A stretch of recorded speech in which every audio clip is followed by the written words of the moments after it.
Avec une fortune estimée à 400 millions de dollars, Stephen King est le quatrième auteur le plus riche du monde. James Patterson et J.K. Rowling prennent la troisième et la deuxième place. Avec 1,3 milliard de dollars, c'est la philosophe Elizabeth Badinter qui est numéro 1, surtout grâce à ses parts dans le groupe Publicis, créé par son père. En 1996, Stephen King s'allie à Michael Jackson. Il scénarise le court-métrage musical Ghost. Le film sera projeté à Cannes en 1997.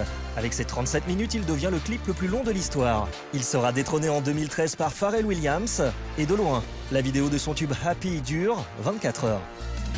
Depuis Carrie, sa première œuvre, l'auteur a écrit 60 romans et près de 200 nouvelles. Il totalise plus de 350 millions de livres vendus, traduits dans plus de 50 langues. Il est aussi l'auteur le plus adapté au cinéma de son vivant, avec 42 films.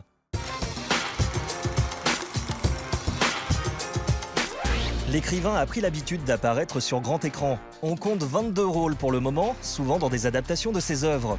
Comme dans Cimetière en 1989, où il joue un prêtre à l'enterrement de Missy.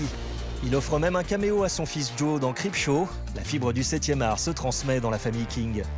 Parmi les nombreuses adaptations de ses récits, les cinéphiles retiennent souvent Shining comme étant la plus réussie. Pourtant, l'auteur considère le film de Stanley Kubrick comme une piètre adaptation du matériau d'origine. Espérons qu'il réserve un meilleur accueil à Dr. Sleep, sa suite, on attend sa réaction.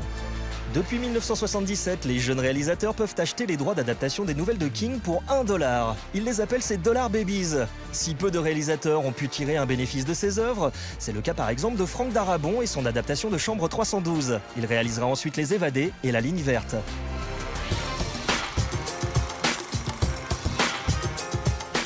Sans Carrie, Stephen King ne serait peut-être pas celui qu'il est devenu. Mais sans sa femme, Carrie n'aurait jamais vu le jour. Désespéré, l'auteur avait fini par jeter son manuscrit. C'est son épouse qui l'a littéralement sorti de la corbeille. C'est aussi elle qui l'a décidé de continuer à écrire. Il peut lui dire merci. Stephen King est persuadé que c'est la chance qui l'a porté jusqu'ici. Il pense que c'est son nom qui fait vendre, pas son talent. Il décide donc à la fin des années 80 de publier sous un pseudonyme. Les 7 romans de Richard Bachman seront des succès. De quoi rassurer l'auteur, qui cessera la mascarade en 2008. L'auteur a souvent versé dans l'excès de stupéfiants et d'alcool. Il ne se souvient pas avoir écrit Cujo par exemple. Idem pour la réalisation du film Maximum Overdrive. Dommage, ce sera son seul et unique long métrage derrière la caméra. Suite à une intervention de sa femme à la fin des années 80, il s'est débarrassé de ses démons. Le roi de l'horreur a-t-il lui-même peur? Eh oui, il est atteint de triskaïdécaphobie, la peur du nombre 13. Il est incapable par exemple de s'arrêter d'écrire si la page en cours est un multiple de 13. Pas d'inquiétude, on arrête les anecdotes, on n'ira pas jusqu'à 13. Effrayer le maître de la terreur, ça serait un comble.